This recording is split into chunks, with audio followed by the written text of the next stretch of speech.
Il n'a que 18 ans lorsque Roger Fulgence Cassis lui donne l'opportunité de faire ses toutes premières scènes à travers l'émission Première Chance.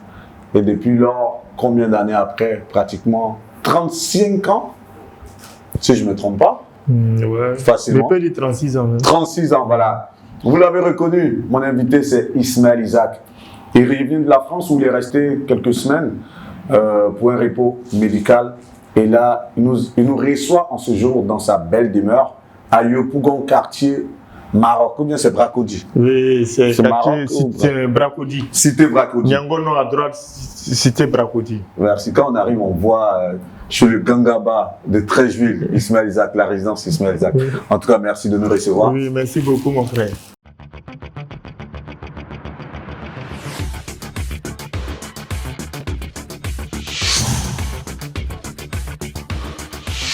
Merci, merci.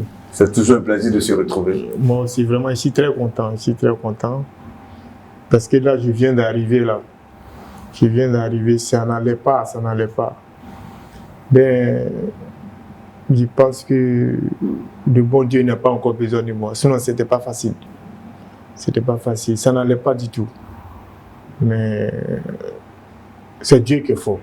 Vu que tu en parles, qu'on prend ce sujet d'entrée de jeu, est-ce que tu penses que quelque part tu es un privilégié quelque part? C'est-à-dire? Est-ce que tu penses, tu te dis avec tout ce que tu as vécu quand même, comme tu l'as dit tout à l'heure, le bon Dieu n'a pas encore besoin de toi, tu es encore sur terre à 55 ans, malgré des accidents, malgré les épreuves, quelque part tu ne te dis pas que tu es un peu chanceux? Oh, il y a la chance aussi et puis il y a le destin. Amen. Surtout le destin, c'est très important.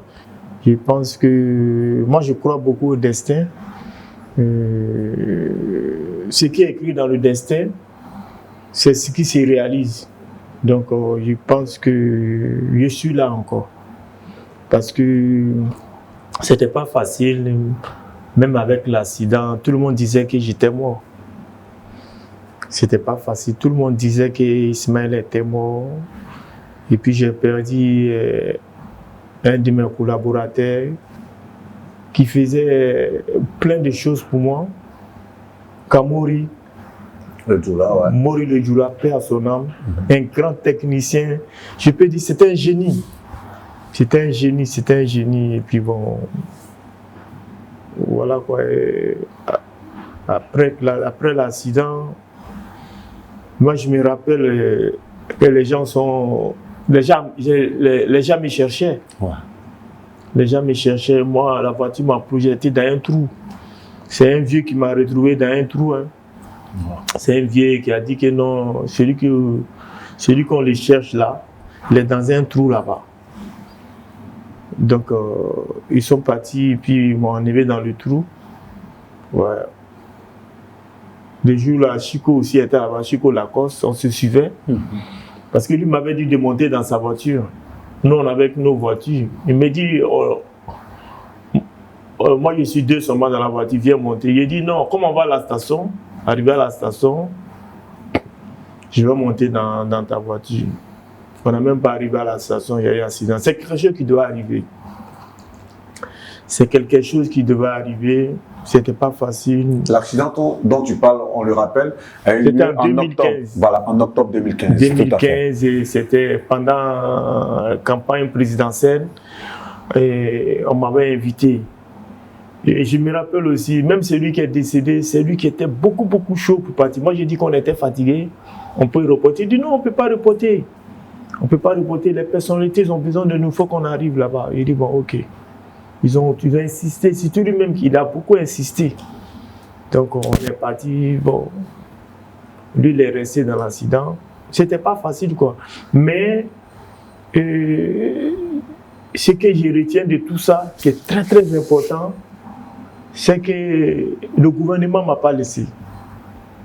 Bon, le gouvernement ne m'a pas laissé. Quand quelqu'un te fait quelque chose qui est bien, souvent ça reste dans ton ventre jusqu'à un jour ça va sortir. Il ne m'a pas laissé. Le gouvernement m'a pris en charge et vraiment pour ça je remercie beaucoup. Je remercie le gouvernement de Côte d'Ivoire. En tout cas, ils ont beaucoup fait pour moi. Je remercie aussi le président qui a beaucoup fait pour moi. Il ne m'a pas laissé. Voilà. Ils disent que, parce que je me rappelle, quand j'étais hospitalisé à la PISAM, il y a le ministre de la Culture qui est venu me dire que le président dit qu'il ne va pas te laisser, Ismaël. Tiens courage, parce que tu fais beaucoup pour la nation. Voilà. Tu tiens le drapeau aussi. Donc, et puis il me dit, tu sais, tu es un ambassadeur aussi. Je ne peux pas te laisser. Donc, ce côté-là, vraiment, j'ai beaucoup pleuré. Bon, c'est la vie, hein. C'est la vie, quoi. C'est la vie. Bon, c'est ce que Dieu a décidé pour moi. Donc, je prends ça comme ça. Et moi, mon soeur me dit, je veux la santé. Mais la santé est en train de venir. Je veux la santé. J'ai envie de chanter. La scène me manque. La scène me manque. Ouais, souvent, quand je pense à ça, je pleure. La scène me manque beaucoup. J'ai envie de chanter. Mais quand ça va aller, mon premier spectacle, les fans seront vraiment contents. Les fans seront vraiment contents. Oui. Parce que je tiens beaucoup à ça. Je vais chanter. Justement, dans ton intervention, il y a tellement d'émotions et il y a tellement de sujets que tu abordes en même temps. Mais on va commencer par la chanson. Essaie de fredonner quelque chose là. Parce que là, je vois que, au moins pour apporter une petite fraîcheur à cette interview.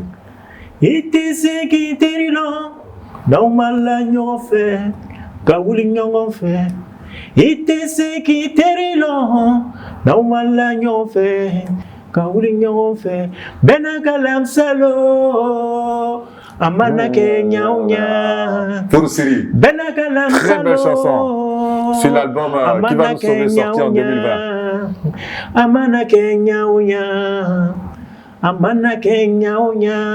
Sur la maladie et puis côté la voix, ils ne sont même pas sur la même route.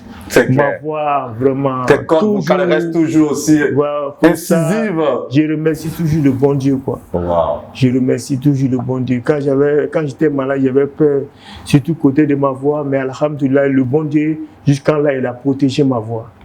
Voilà.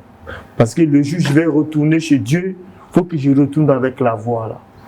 Parce que la voix, c'est mon tout. Je n'ai pas envie de détruire la voix. C'est pourquoi je ne fume pas, je ne bois pas l'alcool. Donc, souvent, les gens me disent que tu as toujours la même voix depuis que tu es tout jeune. C'est la même voix qui est là toujours. J'ai dit aux gens que moi, la voix là, Dieu m'a fait un gros cadeau. Il faut que je retourne avec la voix là chez lui. Je vais lui remettre la voix là, ce qu'il m'a donné. Amen. Je n'ai pas envie de détruire pour arriver devant lui et que la voix n'est pas là. Voilà. Je suis tellement content pour cette interview. Il y a beaucoup de choses que tu vas nous faire partager. Il y a tellement d'émotions aussi que tu vas faire partager. Que je te regarde là, tout est bruit. Mais en tout cas, merci encore mon frère de nous ouvrir tes portes. Merci de nous ouvrir ton cœur. En tout cas, je vous remercie beaucoup aussi. Non, Ismo, je vous remercie c'est à toi les remerciements. Non, on est chez toi là. On va remonter un peu le temps. Vraiment, quand on m'a parlé de ça, on dit il y a Gervais, j'ai dit non, il n'y a pas de problème, je vais faire. Sinon, moi, je n'aime pas trop faire les interviews comme ça, je n'aime pas. Oui. Ça commence à aller. Sinon, quand je suis malade, je n'aime pas faire des trucs, je me mets dans mon coin, je me confie au bon Dieu. Amen. Voilà quoi. C'est lui le guérisseur. Voilà. Donc, docteur soigne, mais c'est Dieu qui guérit. C'est tout. Voilà. Moi, je préfère me confier beaucoup au bon Dieu, quoi. Ouais. Et on prie qu'il te donne encore la force pour pouvoir revenir sur scène. Voilà, oui, tout à l'heure, tu parlais du destin. Forcément, le destin prend sa source dans la foi. La place de la foi dans ta vie. La foi, la place de la foi dans ma vie, quoi. Mais moi, je pense que pour la foi, non? Ouais, la religion, la croyance. Oui, pour quelqu'un qui... Moi, je pense que la foi, c'est très important. Quand tu as la foi, tu acceptes tout. Quelqu'un qui a la foi, il accepte tout. Même si quelque chose t'arrive tout de suite, non, bon, tu laisses tomber. Et tout de suite, quelqu'un qui a la foi, qui est beaucoup proche de Dieu, amen. Voilà, qui pardonne beaucoup. Ok, la vie là, il faut beaucoup pardonner. Il faut beaucoup pardonner. Quand tu pardonnes beaucoup, Dieu est auprès de toi. Voilà. Mais celui qui ne pardonne pas jamais, souvent c'est le démon qui est toujours avec la personne. Voilà quoi. Bon, moi je pense que on doit avoir la foi. Ça a déjà été à la Mecque? Non, pas encore. L'année se passée, je voulais partir, mais c'est à cause de la maladie. Ouais. Oui, c'est à cause de la maladie. Parce que depuis l'accident, c'était pas facile pour moi. Pas du tout. Ouais.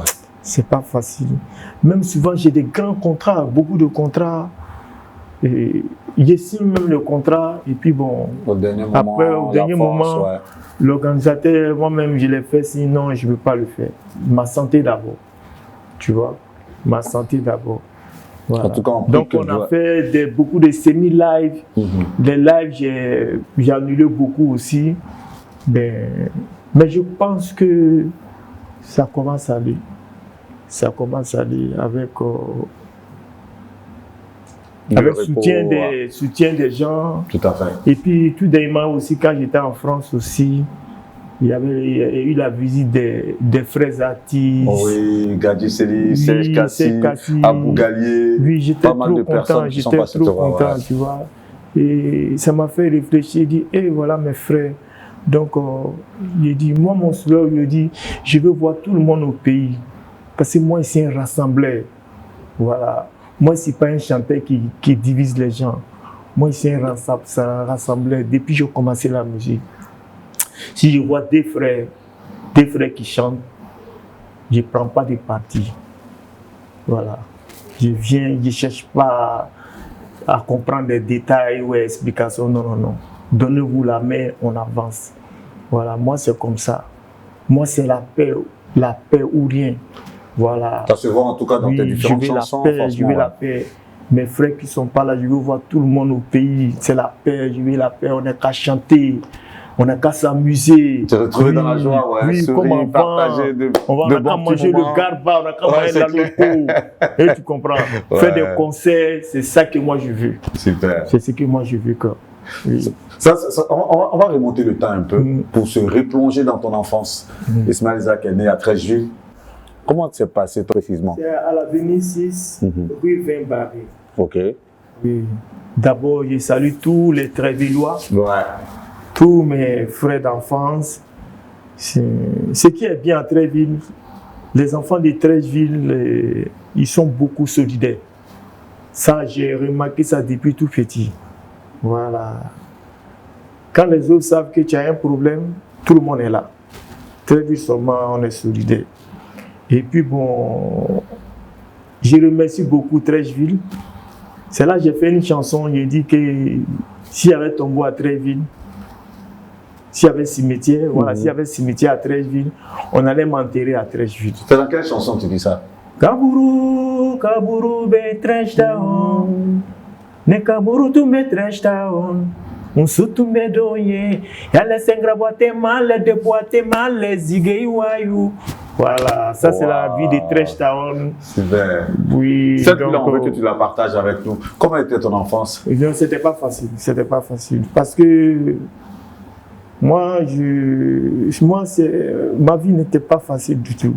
Surtout, ma maman a perdu beaucoup d'enfants.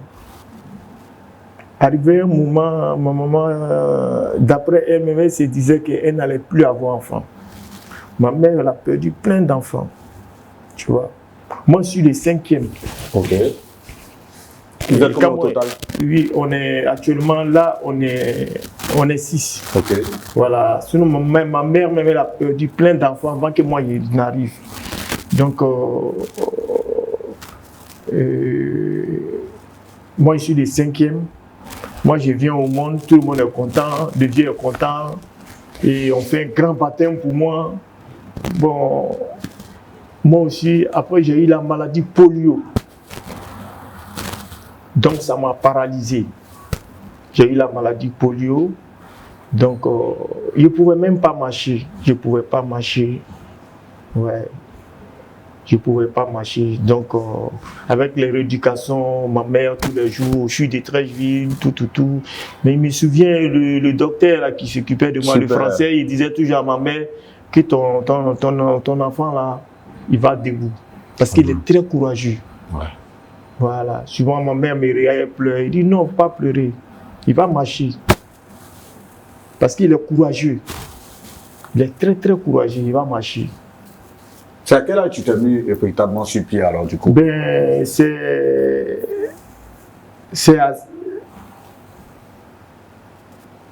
je pense que ça a 10 ans. 10 ans. Oui, à 10 ans. J'ai galéré. Hein. Ouais. J'ai beaucoup galéré. Après, bon, il me s'est mis à pied. Et je disais à chaque fois, d'après ma mère, je lui disais que moi, je vais marcher. Toujours, tu dis, tu vas marcher, Chaka. Parce que mon vrai prénom, c'est Chaka. C'est ça. Toujours, tu vas marcher, tu marches pas. Je dis non, je vais marcher, ça va aller. Le jour où je vais marcher, là aussi, j'ai dit à ma mère que quand on va se réveiller, cette fois-ci, là, je vais marcher. Puis j'ai marché. C'était une grande fête à Treichville. C'était une grande fête. Même il y a les grands frères du quartier qu'on l'appelait Oussou, Jacques Oussou, je me rappelle, qui a payé les fauteuils roulants. D'autres ont payé Cannes, tout ça là. Au début, j'ai refusé tout ça là. Payer Cannes. Quand il ne marchait pas, fauteuil roulant, je ne veux pas. Quand il marchait, les Cannes aussi, je ne veux pas. Moi, il pleurait seulement. Tout ça là, je ne voulais pas. Il me s'est levé seul pour marcher. Il me s'est levé seul. Donc, un jour, j'ai vu le film de Souniata Keita. Ouais. Quand j'ai regardé, ça m'a fait rappeler de mon histoire. C'est l'image que ça renvoie forcément. Donc, ça m'a fait rappeler de mon histoire. Voilà quoi. Et forcément, cette maladie t'a empêché d'aller à l'école quelque part. Oui, jusqu'à 10 ans, tu n'arrivais pas à marcher. Oui. Mais moi-même, l'école même français, mais je n'ai pas fait. Mon père m'a mis dans l'école franco-arabe. Ok. Voilà. Parce que mon père, c'était un homme de Dieu. Bon, lui, il voulait que je sois comme lui. Voilà, il voulait qu'il soit un liman même. Mais c'est pas ce qui était dans mon destin. C'est ça. Voilà. Donc après, je me suis... même en classe là-bas, j'aimais beaucoup chanter. C'est ça. C'est ce que j'allais te demander. La chanson, ça vient comment? Ça c'est venu depuis en classe. Okay. Quand on chantait en groupe. À 10 ans, 11 ans, oui, lorsque tu allais à l'école franco-arabe. Franco-arabe.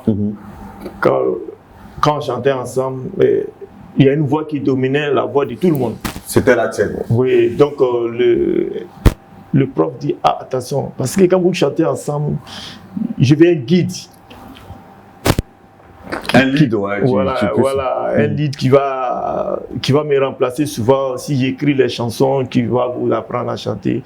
Mais parmi vous, il y a dans la classe ici, il y a quelqu'un qui a une belle voix, mais il ne sait pas c'est qui. Donc, il était obligé de faire chanter tout le monde, one by one, un à un. Quand il est tombé sur moi, il dit tiens, c'est lui. C'est Chaka. Wow. Donc, c'est devenu un boulot pour moi. Chaque fois, c'est moi qui faisais chanter, tout. Bon, à travers ça aussi, après ça, j'ai commencé à aimer la musique. J'aimais beaucoup le Smurf, rap. Ça, c'était ma musique, ça. Smurf, rap. C'est pourquoi quand tu écoutes mon reggae swing, ouais, c'est ça, voilà, Smurf, rap, oui, c'était ça. Et puis après, bon, le reggae, je n'écoutais pas trop, mais après la mort de Bob Marley, c'est le grand frère du quartier qui écoutait beaucoup la musique reggae. Donc, je m'approchais à côté des grands frères, je me mettais à côté de eux, j'écoutais. Ils font les thés dans les grains, ils sont assis dans les grains. Ouais. J'étais là, doucement. Puis je leur demandais, il y a un qui parlait bien l'anglais, qui m'expliquait. Donc, il a commencé à m'intéresser, doucement. Après, il y a eu le Touré Kunda. Tout à fait. Uturu sinowa sinoganginto uturu kapuya udanginto madato kebuto agadaga soko. Donc Touré Kunda, j'aimais ça aussi. Super. Donc j'ai interprété ça beaucoup. Après il y a eu Alpha Blondy. J'ai dit mais ça tombe bien. Ouais. Ça c'est mon grand frère. Ouais. C'est en Côte d'Ivoire ici. Donc, ça devient une autre source d'inspiration, de motivation à te dire, je peux le faire. Oui, il dit, c'est bon, ce que je vais faire là, ça veut dire que le pays a accepté ça maintenant. Ouais. Donc, parce qu'il y a un reggaeman qui vient de la Côte d'Ivoire, même si tu écoutais les Bob Marley, les Touré Kunda et autres, tu es un artiste local, quelqu'un à qui tu t'identifies. C'est ça, je vais tenter ma chance là. Donc, à chaque fois, je partais à la RTI. Wow. Je m'allais à la RTI, je crois les musiciens, Bon, Comment tu faisais des Trècheville? Comment tu faisais des Trècheville à Cocody? Je marchais. Tu marchais des Trècheville à Cocody? Je marchais. Souvent, les grands frères, quand ils me donnent de l'argent, je prends au bus pour partir. Sinon, je marchais beaucoup. Et puis après, les jumeaux, les frères Keita, il y a un ils ont expliqué que moi, ils chantaient. Eux aussi, ils voulaient chanter. Donc, lui qui est décédé, Hussein Keita, il m'a approché, il m'a dit, ah, j'ai appris qu'ils ont dit que tu chantes. Puis tu nous as caché. Il a dit, non, il chante un peu. Il dit, nous aussi, on veut chanter. Mais dans le groupe, c'est Hassan qui chante. Voilà, moi je fais le chœur. Et puis il me dit, et si on montait un groupe à 3? C'est bizarre, il me dit, et si on montait un groupe à 3, et comme les Touré Kunda? Puisque moi j'aimais les Touré Kunda. C'est ça, tout à fait. Si comme c'est Dieu qui l'avait envoyé vers moi. Ouais, une réplique de Touré Kunda à 3, ouais. Voilà, j'ai dit, il n'y a pas de problème. Donc il faut dire à ton frère, on n'est qu'à venir, on va se voir et puis on va voir ce qu'on peut faire. Et puis on va commencer à répéter tout ça là. Donc l'autre est venu et puis bon, on a discuté. Bon, là on a commencé à répéter, on répétait chez eux à la maison plusieurs fois. Comme ça, voilà. C'est là où on a commencé à aller à la RTI ensemble. Voilà. Souvent ils vont à l'école, souvent moi ils viennent seul. Des fois aussi le week-end ou les vacances, les congés, on partait jusqu'à croiser, on me refoulait, mais il ne s'est pas découragé à chaque fois, il partait. Donc après, Roger Fijan Kassi, il y avait une présélection des premières chances. Donc on m'a dit, c'était le jour où je suis parti. Donc quand j'ai fait le même jour seulement, il m'a sélectionné. Le même jour, il m'a sélectionné et il m'a programmé pour son émission Première Chance. C'est la carrière d'Ismaël Isaac et les frères qui ont commencé. Et dès que j'ai fini, Première Chance, là seulement, il y avait beaucoup de producteurs qui me couraient après. Mais c'est Koné Dodo qui a été rapide. Ouais. L'actuel directeur du Palais de la Culture. Voilà, Koné Dodo, je lui remercie beaucoup. Je l'appelle papa. Ouais. Je ne l'appelle même pas son nom. Moi, je l'appelle papa parce que quand on dit Ismaël Isaac, c'est lui. Il a donné aussi sa chance à Alpha Blondy aussi, en tant que manager. C'est après moi qu'il allait travailler avec Alpha. Okay. Sinon, son premier artiste même qu'il a produit là, en Côte d'Ivoire, là, c'est moi. Son premier reggaeman. Pour ça, je le remercie beaucoup. Je le remercie beaucoup. Très beau témoignage. C'est grâce à lui aujourd'hui que les gens ont écouté mon premier album, Liberté. Et puis, je remercie aussi le bon Dieu. Parce que tout ça, là, c'est le bon Dieu. Tout ça, c'est le bon Dieu. Yeah. Wow. Liberté sort donc ton tout premier album avec Koné Dodo comme producteur. Première scène à 18 ans, tu entames une carrière forcément dans la foulée à 20 ans à Trècheville. Comment est-ce que le garçon qui avait du mal à marcher se retrouve sur les grandes scènes? Comment est-ce que tu es accueilli dans ton quartier? Mon quartier, ils étaient trop fiers de moi. Wow. Parce que le problème, ils ne s'attendaient pas à ça. Ouais. Et puis tout ce que Dieu fait, bon, parce que personne ne s'attendait à ça. Au-delà du quartier, quel était le regard de maman surtout? Maman, il n'y avait pas de problème, c'est papa qui ne voulait pas. Papa m'a renvoyé de la maison. Papa ne veut pas qu'il fasse la musique. Bon, à cause de la musique, il m'a laissé tomber, il ne veut pas de moi. Parce que je dis que nous, chez nous, on n'est pas griot. Nous, on est noble. On est noble, on n'est pas grillé. Donc, pourquoi moi je chante? Donc, il a mis la faute même sur la maman. J'ai fait 8 ans dans la rue. Hein. Moi, j'ai fait 8 ans dans la rue. Ma mère aussi, il ne voulait plus de la maman. Mais je ne me suis pas découragé. Avec mes frères, mes soeurs, je ne me suis pas découragé. À chaque fois, il prenait les gens pour aller le pardonner. Jusqu'à un jour, Dieu a touché son cœur. Et il m'a pardonné. Et à chaque fois quand il venait me voir, il me regardait, il dit, mais toi on dirait que tu veux me dire quelque chose. À chaque fois quand il vient, tu es là. Il dit, ouais. Il dit, et puis il me dit, effectivement, c'est pour ta maman là? Il dit, oui, c'est pour moi, il faut reprendre la maman. Vraiment, il faut reprendre la maman, papa. Il dit, il n'y a pas de problème. Je vais faire ça. Il a repris. Ils se sont remariés. 3 mois après, la mère est décédée. 5 mois après, lui aussi il est décédé. Ok, quand on était en histoire, ce côté-là me faisait beaucoup peur.